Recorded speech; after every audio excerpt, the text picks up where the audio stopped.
We begin with breaking news as we go on the air at noon. Hurricane Milton is churning closer to the west coast of Florida. The outer bands of the storm already affecting Punta Gorda as we take a look at live conditions here. The National Hurricane Center predicts Milton will make landfall during the overnight hours. Here's a live look at St. Petersburg. A storm surge as high as 12 feet is predicted in Tampa Bay, up to 15 feet for points farther south. Highways are packed with evacuees, but at this point in the day, officials fear it is just too late to get out of that danger zone. As the storm approaches, severe weather is already being seen in some areas. There are currently several tornado warnings in the state. Check this out. A tornado caught on camera this morning. This is Broward County. Officials say it doesn't appear to have impacted any populated areas. Thanks for being here at noon. I'm Kay Quinn. Hurricane Milton is now a Category 4, but was a Category 5 during much of its approach. The National Weather Service says it's expected to be a dangerous major hurricane when it hits Tampa. NBC's Jay Gray has the latest from Fort Myers. Well, we want to give you an idea of what's going on the ground right now here in Fort Myers. We know that we're now just hours away from this storm moving in and making landfall overnight into the early morning hours. So the time for preparation is quickly closing here. What we've seen over the last few hours is people sandbagging, boarding up, and making sure they are ready for this storm. And thankfully, many in the evacuation zones. There are 400,000 people just in Lee County alone here in the Fort Myers area that are in mandatory evacuation zones. And it looks like a majority of them have moved to higher ground, moved to areas outside of the strike zone to make sure that they stay safe. Now they say, and I talked with some who were evacuating last night, and they told me the worst part now is the waiting and the watching to see exactly what's going to happen and what this storm is going to leave behind.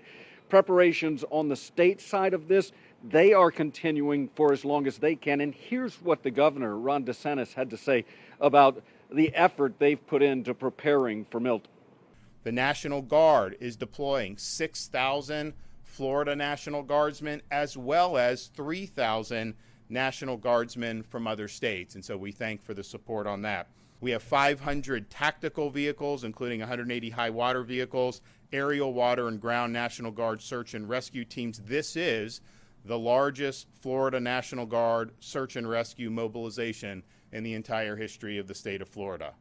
Unfortunately, forecasters are telling us they'll likely need all of that manpower once this storm clears. Again, a major hurricane and moving in on the west coast of Florida, expected landfall sometime overnight into the early morning hours. That's the latest here in Fort Myers. I'm Jay Gray, NBC News. Disney World, Universal, and SeaWorld are hunkering down as Milton arrives. The theme parks in Orlando will be closed tomorrow. It'll be the first time Disney's closed since Hurricane Ian in 2022. Meteorologist Jim Castillo has the latest on the storm's strength and timing. Jim? All right, Kay. So we're looking at Santa Maria Island, and this is northwest of Sarasota. And at times, the heavy rain comes down, and they also have a threat of not only severe weather, but those severe storms are producing tornadoes inland and also some water spouts, threats of that as we go throughout the entire afternoon and early evening. It's hours away now from landfall. And so we're talking as much as 8 hours to 12 hours away. They are expecting the forward movement to slow down. So that's why the timing is a little bit iffy in terms if it does slow down enough, that'll cause it to move in a little bit later this evening. So 145 mile per hour winds and about 145 miles west of Fort Myers, Florida.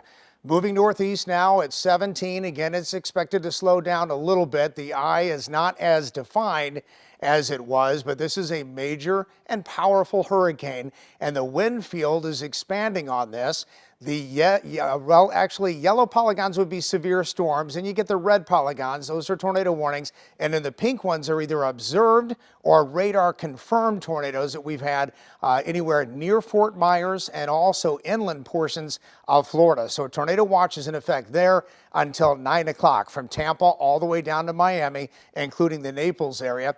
And here's that futurecast. It is expected to be a major Category 3 hurricane this evening. So we'll have more on this coming up in Maine weather. And our forecast includes a warm-up and then a big cool down.